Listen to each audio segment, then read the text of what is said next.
여러분 안녕하십니까? 오늘은 단독 보도로 시작합니다. 주차장에서 차를 빼던 이웃 주민 사이에 접촉 사고가 발생했는데 처리 과정에서 결국 60대 남성이 분을 참지 못하고 흉기를 휘둘러 큰 상처를 입혔습니다. 보험 처리를 왜 바로 해주지 않느냐고 묻는 피해자의 말에 화가 나서 범행을 저지른 걸로 보이는데요. 코로나 이후 정서가 각박해진 탓일까요? 피해자는 사소한 접촉 사고로 하마터면 목숨을 잃을 뻔했습니다. 이수복 기자입니다. 한 남성이 배를 부여잡고 있습니다. 손에는 가해자에게서 빼앗은 흉기가 들려 있습니다. 가해자는 화가 난 듯 말리려는 주민과 말다툼을 벌이고 식당업주는 더 이상 다가오지 못하도록 막습니다. 동네 주민 61살 김모 씨가 또 다른 주민 70살 남성을 흉기로 찌른 겁니다. 김 씨는 피해자가 있는 이곳 식당 앞까지 찾아와 미리 준비한 흉기를 휘둘렀습니다. 신고를 받고 출동한 경찰은 현장에 남아있던 김 씨를 체포했습니다. 피해 남성은 경찰차에 실려 구급차에 인계됐고 대전의 한 병원으로 옮겨져 응급수술을 받아 다행히 의식을 되찾았습니다. 도착 시간이 지연될 것 같고 대전 방향으로 진행하면서 119 구급대원분이랑 계속 한 라인으로 통화를 해서 경찰 조사에 따르면 김 씨는 자신의 주차된 차를 빼다가 피해자의 차량과 접촉 사고가 났고 보험 처리를 하겠다고 약속한 뒤 헤어졌습니다. 하지만 보험 처리를 바로 해주지 않는다며 따져묻는 피해자의 전화가 수차례 오자 격분했고 피해자가 식사를 하고 있는 식당까지 흉기를 들고 찾아간 겁니다. 피의자가 사고를 내고 내일 보험 처리해주겠다고 갔는데 피해자가 전화를 이제 걸어서 왜 보험 접수를 안 해주냐 자꾸 이제 재촉한다고 격분을 했던 것 같아요. 김 씨는 혐의 대부분을 시인했습니다. 경찰은 김 씨의 살인미수 혐의를 적용해 구속영장을 신청했습니다. TJB 이수복입니다.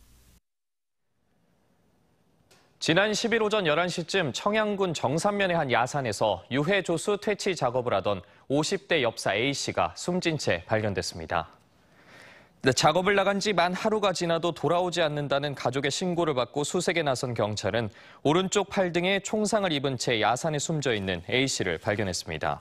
경찰 관계자는 A씨가 본인의 총을 꺼내는 과정에서 오바이 사고가 난 것으로 보인다며 정확한 사망 원인을 조사 중입니다. 문이 잠겨있지 않은 차량만 골라 훔쳐 타고 달아난 20대 남녀가 경찰에 붙잡혔습니다.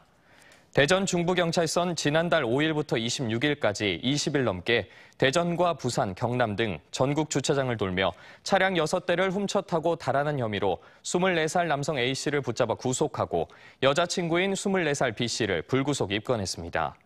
이들은 차량에 문이 열려 있고 내부에 열쇠가 있는 차량을 훔쳐서 몰고 다니다가 버렸다고 경찰에 진술했습니다. 지난 10일 대전 동구의 한 아파트에서도 10대 2명이 무면허 상태에서 문이 열려 있는 차량을 훔친 뒤 도주하다 경찰에 체포됐습니다. 어제 중증 장애를 가진 아들을 방치해 굶어 숨지게 한 친모가 구속됐다는 충격적인 소식 전해드렸는데요. 구속된 친모는 기초생활보장 수급자로 살면서 중증 장애인을 키우는 상황에 경제적으로 어려운 현실을 못 이기고 결코 용서받지 못할 비정한 선택을 한 것으로 보입니다. 또 숨진 아동은 학대 신고로 관리 대상이었고 경찰과 지자체가 모자와 면담을 진행하기도 했는데 아이의 사망을 막지는 못했습니다. 김철진 기자의 보도입니다. 중증 지적장애를 가진 친아들을 20여일간 집에 혼자 두어 굶어 숨지게 한 30대 A씨. A씨는 기초생활보장 수급자로 살았던 것으로 드러났습니다. A씨는 경찰 조사에서 기초생활 수급자에게 지급되는 월 55만 원의 지원금과 이혼한 전 남편이 주는 양육비로 경제적으로 어렵게 생활했다고 진술했습니다. 포기할 수도 있던 양육권도 가지고 있었고 처음엔 어떻게든 아동을 데리고 살아보려 노력한 것으로 보입니다. 그런 시설로 연계를 요청하거나 그러지는 않은 걸로 알고 있습니다. 하지만 궁핍한 생활이 계속되는 것을 참지 못하고 범행을 저지른 것으로 조사됐습니다. 아동을 두고 집을 나온 A씨는 모텔을 전전하며 전국을 돌아다녔고 그 사이 아이는 굶어서 숨졌습니다. 거동이 불편한 아이가 음식을 혼자 먹지 못할 것이란 사실을 알면서도 비정하게 방치한 겁니다. 한동안 별거하다 지난달 이혼한 전 남편이 A씨에게 아이를 만나게 해달라고 연락했지만 A씨가 핑계를 대며 만나게 해주지 않은 사실도 알려졌습니다. 당국의 무관심이 범행을 막지 못한 게 아니냐는 지적에 대해 관계기관에선 대책이 진행 중이었고 친모가 집을 떠날 줄은 생각지도 못했다고 밝혔습니다.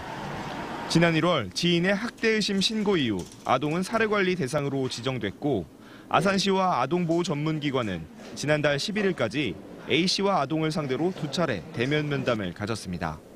또 장애인 복지카드를 발급해주고 의료기관과 연계해 A씨에 대한 심리검사도 진행했습니다. 경찰도 지난 2월부터 2차례 학대 예방 경찰관의 전화 상담을 진행했고 오늘 관련 기관과 합동조사를 벌일 예정이었습니다.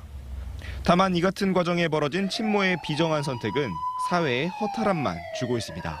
TJB 김철진입니다. 4월 초지만 낮 기온이 30도에 육박하는 초여름 날씨가 며칠째 이어진 가운데 대전과 세종, 충남은 오늘 밤부터 비가 내리면서 내일부터는 기온이 10도가량 내려갈 것으로 보입니다. 이번 비는 모레 오전까지 이어지겠으며 5에서 30mm가량 내리겠습니다. 내일과 모레 낮 기온은 18에서 20도 내외로 평년 기온은 되찾겠으며 다음 주까지 20도 내외의 낮 최고 기온을 보이겠습니다. 기상청은 건조주의보 속에 바람도 강하게 불어 대형 화재에 대한 위험이 높다며 특별한 주의를 부탁했습니다. 대전과 세종, 충남의 대표 벚꽃 군락단지로 지정된 계룡산 벚꽃이 최근 만개했습니다. 지난해 관측된 4월 1일보다 열흘가량 늦어졌는데 지난달 대전 지역 평균 기온이 8.3도로 지난해보다 1.3도 낮았던 것이 원인으로 추정됩니다.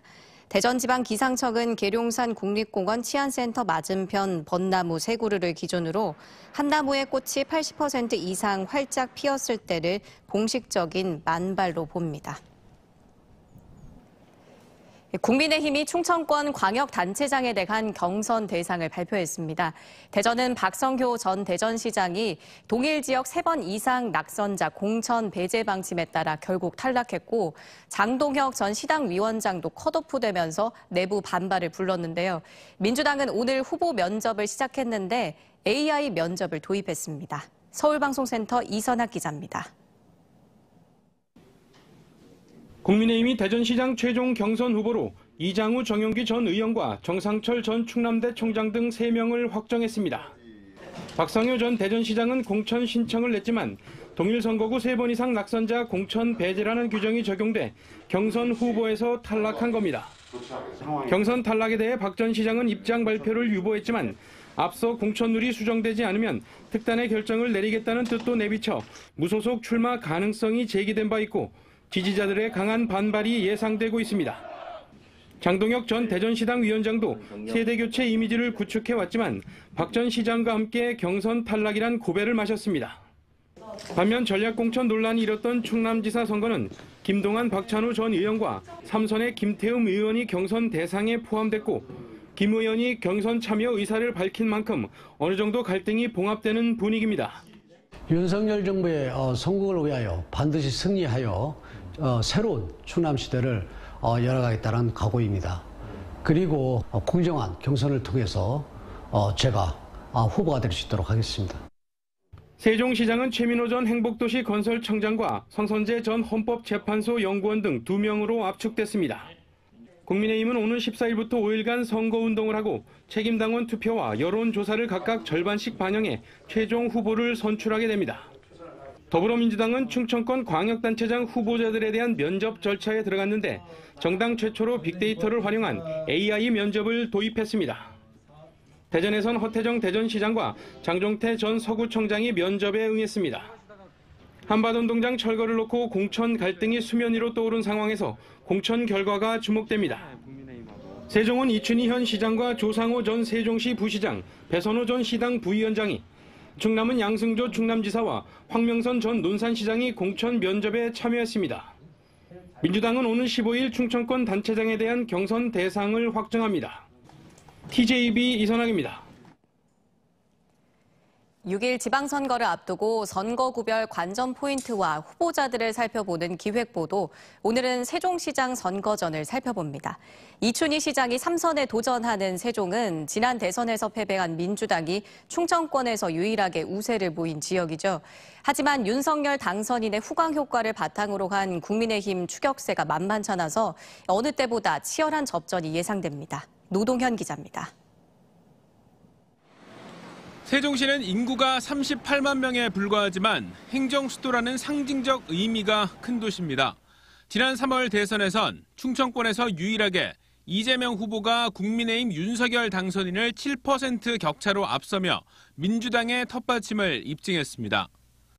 40대 인구 비중이 높은 도시의 특성과 2014년 이후 시장과 국회의원, 시의회까지 장악한 민주당의 조직력이 정권 심판론 속에서도 위력을 발휘했다는 평가입니다. 하지만 30% 이상 차이 났던 19대 대선에 비해 양당 후보 간 격차가 한 자릿수로 줄었고 조치원 읍 등 농촌 지역에선 윤 당선인이 우세를 보여 도농 간 엇갈림 표심을 드러냈습니다. 지역의 정치 지형이 예전 같지 않다는 위기감 속에 민주당에선 3명이 출마를 선언했습니다. 지난 8년간 시정을 이끈 이춘희 현 시장의 3선 도전에 맞서 조상호 전 세종시 정무부시장과 배선호 시당 부위원장이 세대 교체를 외치며 도전장을 내밀었습니다. 국민의힘은 세종시 행정수도 완성을 약속한 윤석열 대통령 당선인의 후광 효과를 바탕으로 유한식 초대 세종시장 이후 10년 만에 세종 탈환을 노리고 있습니다. 이번엔 진짜 해볼만 하다는 자신감 속에 최민호 전 행복도시 건설청장과 성선재 세종미래포럼 이사장이 컷오프를 통과해 공천을 놓고 경쟁을 벌입니다. 한편 정의당은 이혁재 시당위원장의 출마가 점쳐졌지만 예비후보 등록을 하지 않아 이번엔 세종시장 후보를 내지 않을 것으로 예상됩니다. 행정수도의 상징성을 가진 텃밭을 내줄 수 없다는 민주당의 수성 전략에 맞서 10년 만에 세종 탈환을 노리는 국민의힘 간의 창과 방패 맞대결이 어느 때보다 치열할 것으로 예상됩니다. TJB 노동현입니다. 대전과 세종, 충남 지역의 하루 신규 확진자 수는 18,684명으로 주말 효과가 사라지며 하루 만에 다시 10,000명대를 기록했습니다. 대전의 하루 신규 확진자 수는 6,816명으로 어제보다 3,000명가량 늘었고 충남은 전날보다 5,000명 넘게 증가한 1072명으로 닷새 만에 10,000명대로 올라섰습니다. 세종은 전날보다 700명 가까이 늘어 1,796명이 신규 확진됐습니다. 다만 주간 하루 평균 확진자 수로 따지면 대전은 전주보다 18%, 충남은 26%, 세종은 35%씩 감소했습니다. 충청남도는 신혼부부가 2자녀를 출산할 경우 임대료를 내지 않는 임대 아파트를 2026년까지 4,000가구 규모로 공급키로 했습니다. 양승조 충남지사는 기자회견을 열고 금산군 금산읍 상옥리에 320억 원을 들여 신혼부부 90가구와 청년 10가구 등 100가구 공급을 시작으로 도내 전 시군에 신혼부부 2,000가구, 고령자 500가구 등 모두 4,000가구 공급 계획을 설명했습니다. 금산 상옥지구에 추진 중인 첫 사업의 경우 70제곱미터가 보증금 6천만 원에 월 임대료 12만 원, 36제곱미터는 3천만 원에 6만 원으로 입주 후 자녀를 출산하면 임대료 50%, 2자녀는 100%를 지원합니다. 충당형 긴급재난지원금 신청이 저조하면서 천안시가 신청 기간을 2주 연장했습니다. 소상공인과 운수업 종사자, 대리운전기사, 문화예술인, 노점상, 종교시설에 적게는 30만 원에서 100만 원까지 지급되는 충남형 긴급재난지원금 신청이 마감됐지만 천안시의 경우 접수율이 40%대에 불과했습니다. 시 관계자는 지원금이 갑자기 신설돼 홍보가 부족하고 신청 대상 자격 등이 모호한 것이 원인으로 보인다며 신청 기간은 22일까지 연장한다고 밝혔습니다. 항공우주청 유치 경쟁에 뛰어든 대전의 우주산업 육성을 지원할 대전 뉴스페이스 발전협의체가 출범식을 갖고 본격적인 활동에 들어갔습니다. 지역 우주산업 기업들과 항공우주연구원과 전자통신연구원, 카이스트, 대전 테크노파크 등 산학연관이 참여한 협의체는 1년에 2차례 총회를 비롯해 수시로 실무위원회를 열어 지역 우주산업 육성 계획을 수립하고 신규 사업을 기획하는 역할을 하게 됩니다.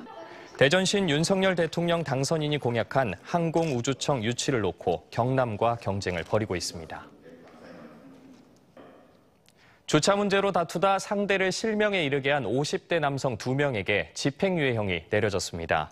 대전지법 형사 11분 지난해 8월 대전시 중구 보문산 인근의 한 식당 앞 도로에서 주차 상태를 두고 60대 부부와 말다툼을 벌이다 나무 방망이와 등산용 지팡이를 휘둘러 부부 중 남편의 한쪽 눈을 실명하게 한 혐의로 기소된 A씨 등 2명에 대해 징역 3년에 집행유예 4년, 징역 2년에 집행유예 3년을 각각 선고했습니다. 재판부는 죄질이 불량하다면서도 일정 부분 피해를 변상했다는 점을 고려했다고 판시했습니다. 충청남도 선거관리위원회가 오늘 오후 정부 충남지방합동청사에서 충남도지사와 충남도 교육감 등 입 후보 예정자와 선거사무장, 회계 책임자 등을 대상으로 입 후보 안내 설명회를 개최했습니다. 도 선관인 선거운동 방법과 후보자 등록 신청 방법, 관련 서류 선거 비용과 법 개정에 따른 유의사항 등을 중점적으로 안내했습니다. 세종시 선관인 오는 14일 세종시청에서 후보자 등록 설명회를 열 예정이며 대전시 선관인 오는 27일 대전시장과 대전시 교육감 등을 대상으로 입 후보 안내 설명회를 개최합니다. 이달 중에 개최하려던 부여군 세도 지역의 방울토마토와 유채꽃 축제가 코로나19 여파로 취소됐습니다. 축제 추진위는 임원회의를 통해 정부의 봄꽃 축제 자제 권고와 코로나19 확산으로부터 주민과 관광객의 안전을 지키기 위해 취소를 결정했습니다. 부여군은 내년에는 다채로운 프로그램과 관광객이 즐길 수 있도록 콘텐츠 개발에 더욱 힘쓰겠다고 밝혔습니다. 국내 유일의 공공조달 종합박람회인 코리아 나라장터 엑스포 2022가 내일부터 사흘간 고양 킨텍스에서 열립니다.